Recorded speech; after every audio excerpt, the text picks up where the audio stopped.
बहुत सारे लोग ऐसे हैं जो प्रॉपर एथिकल वे में बिजनेस को नहीं करते हैं इंडिया में, क्योंकि लोगों के अंदर अभी भी लॉ एंड ऑर्डर का कोई डर नहीं है। नहीं है, बिल्कुल जी।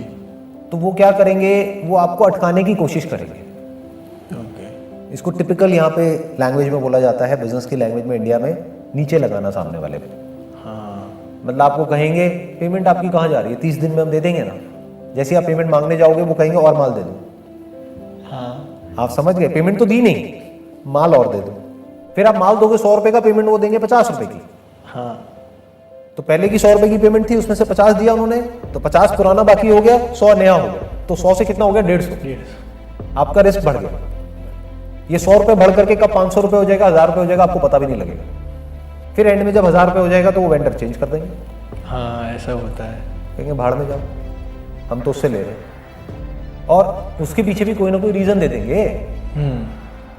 वो ये थोड़ी बोलेंगे कि हम आपका पैसा नहीं दे रहे, क्योंकि फिर तो उनकी क्रेडिबिलिटी खराब हो जाएगी ना। वो क्या कहेंगे, आपके प्रोडक्ट में कमी है, ये क्या दे दिया हमको, इसकी वजह से हमको इतने का नुकसान हो गया, अब हम आपके पैसे नहीं दे रहे।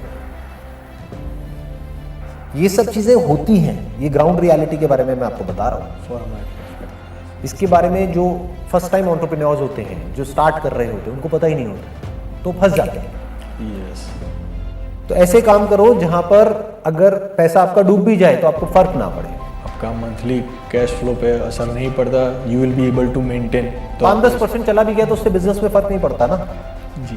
बेटर स्टिल, अगर आपने पूरा ही डाइवर्सिफाई कर दिया कि एक क्लाइंट से आपका 1 या 2% से ज्यादा आता ही नहीं है, तो कोई डर ही नहीं। हाँ, वो आप अगर वो ज्यादा नौटंकी करे या ज्यादा ऐसी उल्टी सीधी टर्म्स आपके सामने रखे जो आपको ठीक नहीं लगते, तो आप ना कह सकते हो उसको। वो ओवर नेगोशिएट करे, जितना आपका मार्जिन है उससे भी नीचे आपको ले जाने की कोशिश करे। अब बोल तो मैं नहीं देता प्रोडक्ट, वो कहेगा मैं कॉम्पिटिटर के पास चला जाऊँ, चले जाओ, आपको क्या फर्क पड़ता। हाँ, आपका 98% या 99% बिजनेस तो इंटैक्ट है ना।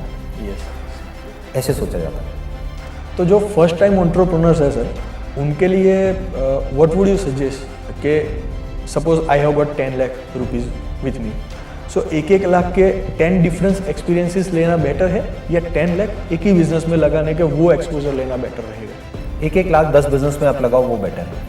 अच्छा। और ऐसा सोचो ही मत शुरू से कि मेरे को 10 बिजनेस करने पड़ेंगे 1-1 लाख रुपए के, राइट? आप ये सोच करके करो कि मैं 1 लाख में एक बिजनेस कर रहा हूँ, मेरे पास में 10 लाख रुपए है और इस बिजनेस को मुझे इस लेवल पे ले जाना है कि यहाँ से मेरे पास में 1 लाख मैंने लगाया, 10 लाख आएगा, फिर उस 10 लाख को मैं री इन्वेस्ट करूंगा, फिर मैं 20 लाख पे जाऊंगा, 50 लाख पे जाऊंगा, फिर उसको री इन्वेस्ट करूंगा, फिर मैं 1 करोड़ पे, 2 करोड़ पे, 5 करोड़ पे जाऊंगा। ऐसे सोचो, क्योंकि 10 लाख आपके पास में अगर है और आप 1 लाख लगा करके एक बिजनेस कर रहे हो, तो 1 लाख का 2-3 लाख तो वैसे ही हो जाएगा।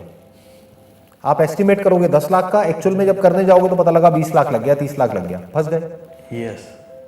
तो 9 लाख को साइड में रखो, सिर्फ 1 लाख रुपए लगाओ।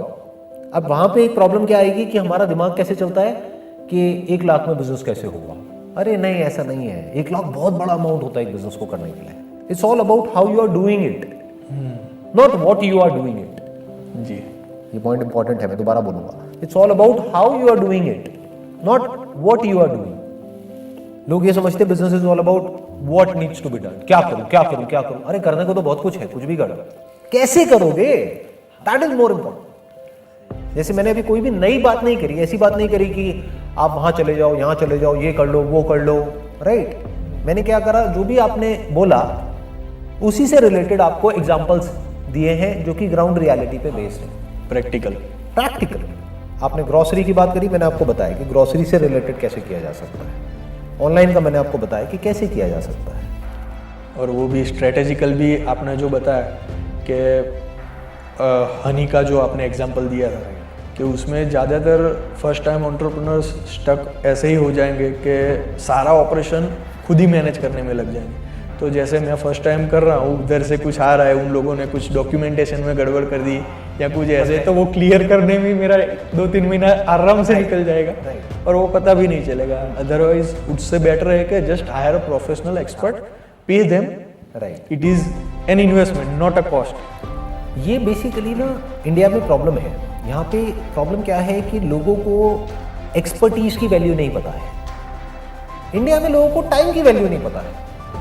ये बहुत बड़ी प्रॉब्लम है। पैसे की वैल्यू तो पता है, 10-20 रुपए, 50 रुपए, 100 रुपए बचाने के लिए अपना पूरा दिन खराब कर देंगे। हाँ। लेकिन उस दिन की क्या वैल्यू है ये नहीं पता है लोगों को। तो आपको पहले कैलकुलेट करना पड़ेगा कि मेरी अपॉर्चुनिटी कॉस्ट क्या है। फॉर एग्जाम्पल आप बिजनेस ना करके अगर जॉब करते हो, यू आर वेल क्वालिफाइड, आपको जॉब भी मिल सकती है। जी। फॉर एग्जाम्पल आपको जॉब मिल सकती है ₹1,00,000 महीने की, तो एक दिन का कितना हो गया, मोटा मोटा 3,000 रुपये। 3 भी आते हैं। एक दिन में कितने घंटे आप काम करते हो, 10 घंटे मान लो काम करते हो, तो 1 घंटे की आपकी वैल्यू कितनी हो गई, 300 रुपये।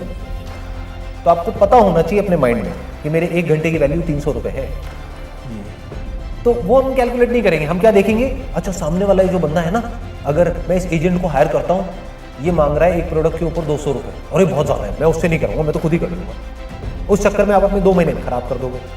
तो 2 महीने खराब करने का मतलब क्या हुआ, 2 लाख खराब कर दिए। जी। इससे बेटर क्या था, उस बंदे को वो कितना मांग रहा था, कमीशन सब मिला करके 5,000 रुपये, 10,000 रुपये। नहीं, मैं उसको नहीं कमाने दूंगा, सारा मैं खुद ही कमाऊंगा। ये बड़ी गंदी सोच है लोगों की, उसी के चक्कर में स्टक हो जाएंगे। बहुत गलत सोच है। अगर आप मेरे से पूछोगे ना बिजनेस में, ये तो अभी आप बात कर रहे हो स्टार्टअप की, अगर मैं इससे और एक स्टेप आगे की बात करूं, जी।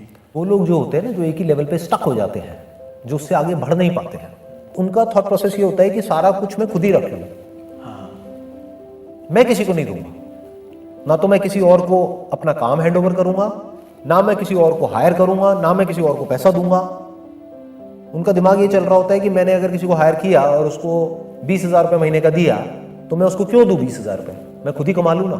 तो वो उसी लेवल पे रह जाते हैं। अब 20,000 रुपये वाला काम भी वो खुद करेंगे, तो उनका लेवल 50,000 से ऊपर बढ़ेगा कैसे, बढ़ ही नहीं सकता। यानी एक शेयरिंग माइंडसेट होना चाहिए, ये होना चाहिए कि हम मिल करके आगे बढ़ेंगे। अगर आप कुछ बड़ा करना चाहते हो, तो देयर मस्ट बी पीपल कि आप छोटे से निकल सको और उसको कोई और कर सके। सब कुछ खुद ही करोगे तो आप बड़ा कैसे करोगे। सबसे बड़ा क्या है बिजनेस में, सोचना, आइडिएशन, थिंकिंग। उसके लिए आप फिजिकली मेंटली फ्री होने चाहिए, तभी तो आप सोच सकते हो।